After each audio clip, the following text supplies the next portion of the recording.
कहानी की शुरुआत में हमें एक एयरपोर्ट दिखाया जाता है जहां हम ब्रैड नाम के एक पायलट को देखते हैं। वो तेजी से जहाज की तरफ जा रहा होता है और साथ ही साथ वीडियो कॉल पर अपनी बेटी से बात भी कर रहा होता है। उसकी बेटी कहती है कि आज सुबह मैंने न्यूज़ देखी थी जिसमें बताया जा रहा था कि आप जिस एरिया में जा रहे हो वहां का मौसम बहुत ज़्यादा ख़राब है, जिस वजह से और भी कई सारी फ़्लाइट्स कैंसिल कर दी गई हैं। इसलिए आपको भी अपनी फ़्लाइट कैंसिल करके घर वापस आना चाहिए। लेकिन ब्रैड मुस्कुराकर जवाब देता है कि मैं पहले भी कई बार ऐसे मौसम में सेफली जहाज उड़ा चुका हूँ, इसलिए तुम परेशान मत हो, मैं जल्द ही घर वापस आ जाऊंगा। ये सुनकर उसकी बेटी खुश हो जाती है और कॉल काट देती है। उसके बाद ब्रैड जहाज के केबिन में आकर को पायलट से मिलता है। को पायलट थोड़ा सा नर्वस था क्योंकि आज वो पहली बार फ्लाइट उड़ाने वाला था। तभी एक एयर होस्टेस आकर ब्रैड को बाहर बुलाती है, जहां एक पुलिस अफसर ब्रैड को बताता है कि इमरजेंसी की वजह से तुम्हें एक कातिल को अपने साथ ले जाना पड़ेगा, जिसका नाम टोनी है। टोनी एक बहुत ही ताकतवर और ख़तरनाक इंसान है जिस पर मर्डर का केस है और अब इसे जहाज़ के जरिए दूसरी कंट्री ले जाकर उम्र भर कैद के लिए पैसेंजर्स अपने सीट्स पर बैठ जाते हैं और ब्रैड जहाज़ के स्टाफ के पास आकर कंफर्म कर लेता है कि सभी पैसेंजर्स आ गए हैं, जिसके बाद जहाज़ टेक ऑफ कर लेती है। ऊंचाई पर पहुंचने के बाद ब्रैड जहाज़ को ऑटो पायलट पर लगाकर को पायलट के साथ अपनी फैमिली के बारे में बातें करने लगता है। ब्रैड को पायलट को मोबाइल में अपनी बेटी की फ़ोटो दिखाता है और कहता है कि मैं अपनी बेटी से बहुत प्यार करता हूं और हमारा इस दुनिया में एक दूसरे के अलावा और कोई भी नहीं है। दूसरी तरफ जहाज़ में बैठे पैसेंजर्स सफ़र को एंजॉय कर रहे होते हैं, लेकिन उन्हें पता नहीं था कि कुछ देर बाद उनके साथ बहुत ही बुरा होने वाला है। केबिन में बैठे दोनों पायलट्स भी खुश थे और जहाज़ भी नॉर्मल तरीके से फ्लाई कर रहा था, लेकिन तभी अचानक मौसम ख़राब हो गया और जहाज़ हल्के से झटके लेने लगा, जिस वजह से ब्रैड परेशान हो जाता है क्योंकि उसे कुछ ठीक नहीं लग रहा था। वो सभी मुसाफिरों को सीट बेल्ट बांधने के लिए अनाउंस करता है और रेडियो के ज़रिए वो कंट्रोल टावर से बात करने की कोशिश करता है, पर उसकी बात नहीं हो पाती क्योंकि मौसम ख़राब होने की वजह से यहाँ के सारे रेडियोज़ काम करना बंद कर देते हैं। तभी अचानक बिजली का तेज़ झटका प्लेन से आकर लगता है, जिस वजह से प्लेन ज़ोर ज़ोर से झटके लेने लगता है। ब्रैड पैसेंजर्स का हाल देखने के लिए केबिन से बाहर जाता है। पैसेंजर्स को देखकर ब्रैड को थोड़ा बहुत सुकून मिल जाता है क्योंकि सभी पैसेंजर्स से टकराकर नीचे गिर जाता है और उसके माथे पर चोट लग जाती है। इस सूरत हाल को देखते हुए सभी पैसेंजर्स की हालत खराब होने लगी थी। ब्रैड जल्दी से वापस केबिन में आकर अपने साथी के साथ मिलकर प्लेन को संभालने में लग जाता है। ये उनके लिए काफ़ी मुश्किल टाइम था। मौसम खराब होने की वजह से उन्हें आगे कुछ भी नहीं दिखाई दे रहा था। ब्रैड कहता है कि हमें प्लेन को नीचे लाना होगा क्योंकि अगर प्लेन को एक और झटका लगा तो प्लेन तबाह हो सकता है। ये लोग फौरन जहाज़ का ऑल्टीट्यूड कम करने लगते हैं और जहाज़ तेज़ी से नीचे की तरफ जाने लगता है। जहाज़ के अंदर मौजूद पैसेंजर्स काफ़ी ज़्यादा डरे हुए थे। तभी क्रिमिनल टोनी के साथ जो पुलिस अफसर आया होता है उसके हाथ से मोबाइल छूट जाता है। वो अपने मोबाइल फ़ोन को उठाने के लिए अपना सीट बेल्ट खोल लेता है, जिसकी मदद करने के लिए एक एयर होस्टेस भी अपना सीट बेल्ट खोलकर आगे आती है। अब क्योंकि प्लेन तेज़ी से नीचे की तरफ जा रहा था, जिस वजह से उनका सीट बेल्ट खुलते ही ये दोनों तेज़ी से ऊपर छत से टकरा जाते हैं। ये दोनों इतनी तेज़ी से छत से टकराते हैं कि उनकी तुरंत मौत हो जाती है। इतने में जहाज़ काफ़ी कम ऑल्टीट्यूड पर आ जाता है और किसी तरह करके ये दोनों पायलट जहाज़ को कंट्रोल कर लेते हैं। लेकिन अब जहाज़ में ज़्यादा पावर नहीं बची होती, इसलिए ब्रैड जहाज़ को एयरपोर्ट तक नहीं पहुंचा सकता था, जिस वजह से ब्रैड जहाज़ को नीचे लाकर समंदर में क्रैश लैंड करने का सोचता है।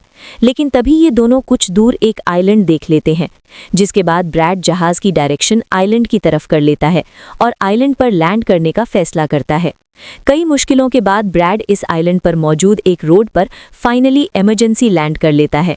लकीली इस इमरजेंसी लैंडिंग में सभी पैसेंजर्स सही सलामत होते हैं और किसी को भी चोट नहीं आती। तभी जहाज़ में पीछे शॉर्ट सर्किट होता है, जिसे देखकर ब्रैड खुश हो जाता है क्योंकि जहाज़ में अभी भी थोड़ी बहुत बिजली बची। बहुत ज़्यादा मायूस हो जाता है। दूसरी तरफ एयरलाइन कंपनी का मालिक देखता है कि उसका एक जहाज़ अचानक गायब हो गया है क्योंकि उसने प्लेन को लैंड होते हुए नहीं देखा था और काफ़ी देर से रेडियो ख़राब खराब होने की वजह से उसका पायलट से कांटेक्ट भी नहीं हो पा रहा था। इसीलिए वो एयरलाइन कंपनी का मालिक स्कार्सडेल नाम के एक रेस्क्यू एक्सपर्ट को बुलाता है, जो ऐसे लोगों को ढूंढने का काम करता है जो मुश्किल में कहीं फंसे हुए होते हैं। एयरलाइन कंपनी का मालिक उसे कहता है कि मुझे मेरे प्लेन्स की सारी डिटेल्स चाहिए, जैसे वो कहाँ गया, उसके वर्कर्स और सभी पैसेंजर्स कहाँ हैं। जिसके बाद रेस्क्यू एक्सपर्ट अपने काम पर लग जाता है। दूसरी तरफ सारे पैसेंजर्स इस सोच में थे कि हम यहाँ क्यों उतरे हैं। ब्रैड सभी पैसेंजर्स को इकट्ठा करके समझाता है कि इमरजेंसी की वजह से हमें यहाँ उतरना पड़ा। प्लेन में अभी भी थोड़ी बहुत बिजली मौजूद है, जिससे हम बाकी चीज़ों को ठीक कर लेंगे।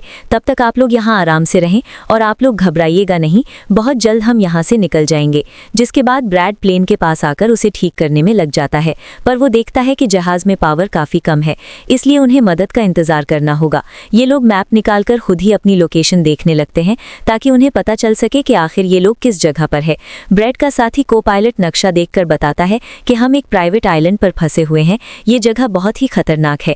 यहाँ पर ऐसे लोग हैं जो किसी सरकार या गवर्नमेंट की बात नहीं मानते। अगर इन लोगों ने हमें पकड़ लिया तो हमारी जान खतरे में पड़ सकती है और हमारी गवर्नमेंट भी हमें नहीं बचा पाएगी। ये सुनकर ब्रैड कहता है कि अब कहीं से भी मदद बुलाने के लिए रेडियो ठीक करने लगते हैं, लेकिन आसमानी बिजली के टकराने से रेडियो बिल्कुल खराब हो चुका था। अब ब्रैड सभी पैसेंजर्स के पास आकर उन्हें बताता है कि किसी खराबी की वजह से रेडियो काम नहीं कर रहा, लेकिन आप सब परेशान मत हो। ब्रैड उन्हें तसल्ली देता है कि हम आइलैंड के दूसरी साइड पर जाकर रेडियो को ढूंढेंगे और कंट्रोल टावर को अपनी लोकेशन बताकर रेस्क्यू टीम को यहाँ पर भेजने के लिए कहेंगे, जो आकर आप सब लोगों को बचा लेंगे। और यहाँ ब्रैड एक बहुत बड़ा कदम उठाता है। वो कहता है कि मेरे साथ टोनी जाएगा। ये कहकर वो टोनी की हथकड़ी खोल देता है। यहाँ ब्रैड जहाज़ के को पायलट से कहता है कि तुम जहाज़ की पावर को रिपेयर करने के काम पर लग जाओ। मैं जल्द ही किसी भी कॉन्टैक्ट के जरिए रेस्क्यू टीम को यहाँ तक लाने की कोशिश करूँगा। जिसके बाद टोनी और ब्रैड रेडियो ढूंढने के लिए जंगल की तरफ निकल पड़ते हैं। रास्ते में टोनी ब्रैड को उस पर भरोसा करने के लिए थैंक्स कहता है। अब हम इस आइलैंड पर रहने वाले आतंकवादी ग्रुप को देखते हैं, जिनके पास एक आदमी दौड़ कर आता है और वो आदमी उस ग्रुप के लीडर को बताता है कि यहाँ आइलैंड पर एक प्लेन आकर रुका है इमरजेंसी की वजह से, और उसके अंदर बहुत सारे लोग हैं जो अलग अलग कंट्रीज से हैं। ये सुनकर ग्रुप का लीडर उस आदमी को कुछ पैसे देता है और ग्रुप का लीडर अपनी टीम से तैयार होने को कहता है। आइलैंड के जंगल में ब्रैड और टोनी आगे बढ़ रहे होते हैं। टोनी ब्रैड से पूछता है कि तुमने मुझे आज़ाद क्यों किया और अब मुझे कहाँ लेकर जा रहे हो। तब ब्रैड उसे कहता है क्योंकि मैं तुम्हारी वजह से सबको खतरे में नहीं डाल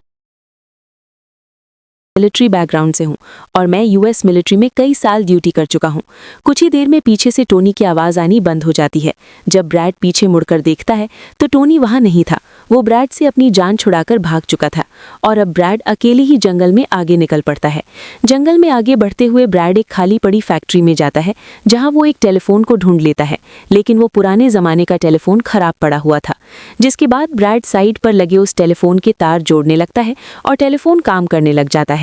ब्रैड जल्दी से कंपनी के हेल्पलाइन पर कॉल करता है। ब्रैड हेल्पलाइन को अपनी लोकेशन और सब कुछ बता देता है, लेकिन लाइन में कोई गड़बड़ी होने की वजह से सामने वाले इंसान तक उसकी आवाज़ ठीक से नहीं पहुंच रही होती, जिस वजह से हेल्पलाइन वाले ब्रैड की कॉल काट लेते हैं। तब ब्रैड को एक आइडिया आता है। वो अपनी बेटी को कॉल करता है और उसे अपनी लोकेशन और बाकी सारी चीज़ें एक पेपर पर लिखकर उसके ऑफिस तक पहुंचाने को कहता है। तभी बातचीत के दौरान पीछे से एक आदमी आकर ब्रैड को मार मार कर बेहोश कर देता है। तभी ब्रैड को महसूस होता है कि एक और आदमी इस कमरे में आ रहा है, इसीलिए जल्दी से वो छिप जाता है। पर वो आदमी कोई और नहीं बल्कि टोनी था, जिसने बहुत सारे गुंडों को मारकर उनके हथियार ले लिए थे और वो ब्रैड को आवाज़ देता है कि डरो मत, बाहर निकलो। फिर जब ब्रैड सामने आता है तो टोनी ब्रैड को एक बंदूक पकड़ा देता है उसकी हिफाजत के लिए। उसके बाद ये दोनों जब फैक्ट्री के नीचे वाले फ्लोर में आते हैं तो यहाँ उन्हें एक कैमरा मिलता है। कैमरा की रिकॉर्डिंग और वहाँ पड़े पासपोर्ट से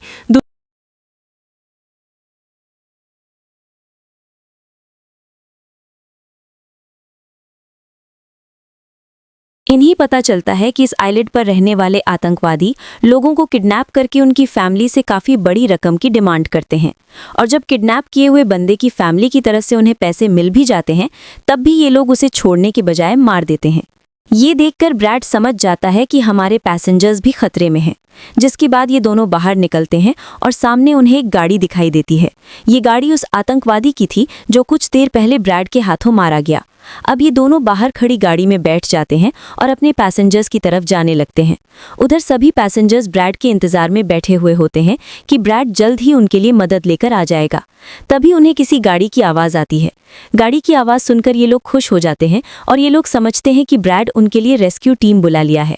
लेकिन ये रेस्क्यू टीम नहीं, बल्कि इस आइलैंड पर रहने वाले आतंकवादी थे। वो लोग गोलियां चलाकर सभी पैसेंजर्स को डराने लगते हैं। उन गोलियों की आवाज़ ब्रैड और टोनी ने भी सुन ली थी, जिसके बाद ये लोग कार की स्पीड बढ़ाकर जल्दी से प्लेन तक पहुंचने की कोशिश करते हैं। आतंकवादी ग्रुप का लीडर एयर होस्टेस से सभी यात्रियों की लिस्ट मांगता है।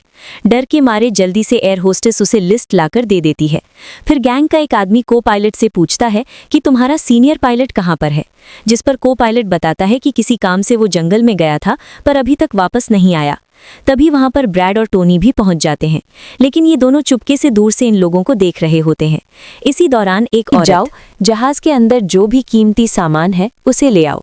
जिसके बाद ये लोग सभी पैसेंजर्स को अपने अड्डे पर ले जाने लगते हैं। गैंग के जाने के बाद ब्रैड टोनी पर गुस्सा करने लगता है कि वो लोग हमारे पैसेंजर्स को ले गए और तुमने मुझे जाने ही नहीं दिया, जिस पर टोनी उसे समझाता है कि वो लोग काफ़ी ज़्यादा थे। अगर तुम चले भी जाते तो इतनी बड़ी आर्मी से अकेले नहीं लड़ पाते। अब ये दोनों प्लेन की तरफ बढ़ने लगते हैं और उन दोनों गुंडों को पकड़ लेते हैं जो प्लेन से कीमती सामान चुरा रहे थे। ब्रैड गन पॉइंट पर उनसे पूछता है कि तुम्हारा लीडर पैसेंजर्स को कहाँ पर लेकर गया होगा, जिस पर वो बताता है कि यहाँ से कुछ दूर हमारा एक अड्डा है और वो सब वहीं गए होंगे। दूसरी तरफ ब्रैड की बेटी रेस्क्यू एक्सपर्ट के पास ब्रैड का लिखवाया हुआ पेपर दे देती है, जिस पर प्लेन का लोकेशन और सारी जानकारी लिखी गई होती है।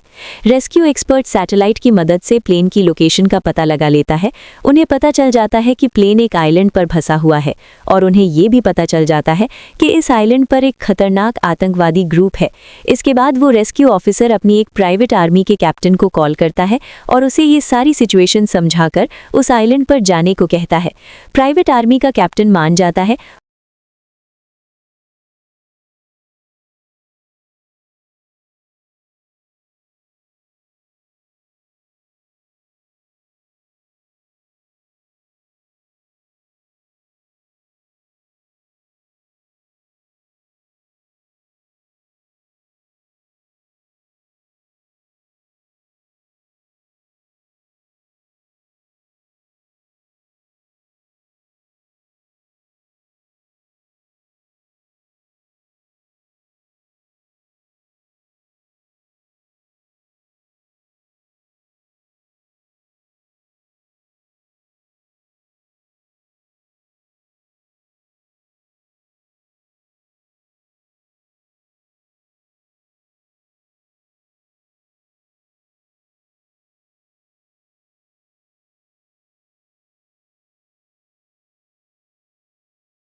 ही हम पर गोलियां बरसाना शुरू कर देंगे। जब ब्रैड पैसेंजर्स की तरफ देखता है तो वो सभी बहुत ज़्यादा डरे हुए होते हैं।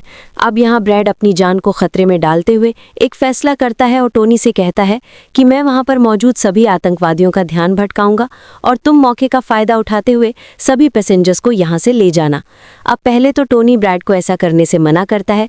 वो कहता है कि ऐसा करने से वो लोग तुम्हें मार देंगे, लेकिन ब्रैड कहता है कि इसके अलावा हमारे पास और कोई दूसरा रास्ता नहीं है। ये सुनकर टोनी मान जाता है। ब्रैड वहाँ से निकलकर आतंकवादियों के पास आता है। वहाँ ब्रैड गैंग के लीडर से बात करता है कि मैंने हेल्प के लिए इन्फॉर्म कर दिया है, जल्द ही यहाँ पर रेस्क्यू टीम आ जाएगी, इसीलिए सभी पैसेंजर्स को यहाँ से जाने दो। ये सुनकर सभी गैंग वाले ब्रैड पर हंस पड़ते हैं और ब्रैड को पीटने लग जाते हैं। गैंग का हेड कहता है कि ऐसे कैसे छोड़ दूं, पैसों के बिनों में किसी को नहीं छोड़ता। और अब जैसे ही ये लोग ब्रैड को मारने वाले होते हैं, तभी वहाँ पर प्राइवेट रेस्क्यू टीम पहुंचकर आतंकवादियों पर हमला कर देती है और काफ़ी देर तक गोलीबारी करने के बाद गैंग के कई सारे लोगों को मारकर वो ब्रैड को छुड़ा लेते हैं और ब्रैड को बस में उठाकर यहाँ से निकल जाते हैं। यहाँ गैंग का लीडर देखता है कि उसके कई सारे साथियों के साथ उसका छोटा भाई भी मारा गया। ये देखकर वो बहुत ज़्यादा गुस्सा हो जाता है और कसम उठाकर कहता है कि वो इन लोगों में से एक को भी नहीं छोड़ेगा और सभी को चुन चुन कर मारेगा। इसके बाद वो अपनी टीम से कहता है कि जल्दी से तैयारी कर लो, हम जल्द ही इन लोगों को मारने के लिए निकलेंगे। बस में प्राइवेट टीम का कैप्टन सभी को बताता है कि हम बस 5 लोगों की छोटी सी एक प्राइवेट टीम है जो बस तुम्हें यहाँ बचाने के मिशन पर आए हैं और हम कोई रेस्क्यू टीम नहीं है। रेस्क्यू टीम को यहाँ आने में कुछ टाइम और लगेगा। ये सुनकर ब्रैड घबरा जाता है और कहता है कि हमारे पास टाइम नहीं है क्योंकि गैंग वाले जल्द ही हमारे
कवर फायर देता है। पावर आने की वजह से रेडियो भी काम करने लग जाता है। अब ब्रेड को प्लेन कंपनी का मालिक बताता है कि मैं तुम्हें कोई सुरक्षित जगह बता दूंगा जहां तुम जा सकते हो। अब सभी लोग जहाज में चढ़ जाते हैं पर टोनी नहीं चढ़ता। वो पैसों से भरा बैग लेकर वहां से भागने लगता है क्योंकि अगर वो इनके साथ प्लेन में वापस गया तो पुलिस वाले उसे फिर से पकड़कर जेल में डाल देंगे। गैंग का लीडर अपने साथियों को मरता हुआ देखकर गुस्से से पागल हो जाता है। वो प्लेन के सामने रॉकेट लॉन्चर लाकर उन्हें एक ही झटके में उड़ाने का सोचता है, लेकिन सही टाइम पर टोनी उसे देख लेता है। अब टोनी जल्दी से बंदूक उठाकर उसे शूट करके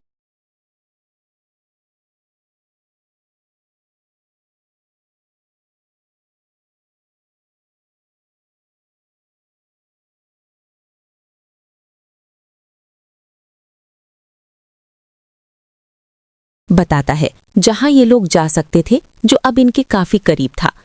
ब्रेड एयरलाइन कंपनी के मालिक की बताई हुई जगह की तरफ जहाज को ले जाता है, लेकिन तभी एक बार फिर जहाज के इंजन में आग लग जाती है और जहाज तबाह होने लगता है। इसलिए ब्रेड दोबारा से इमरजेंसी वार्निंग ऑन करता है और धीरे धीरे जहाज को नीचे रनवे पर लाने की कोशिश करता है। फाइनली बड़ी मुश्किल के बाद ब्रेड जहाज को रनवे पर उतार देता है और सब लोगों की जान बच जाती है। ब्रेड और उसका साथी को पायलट काफ़ी खुश हो जाते हैं। उधर प्लेन कंपनी का मालिक और उसकी टीम भी बेहद खुश थी।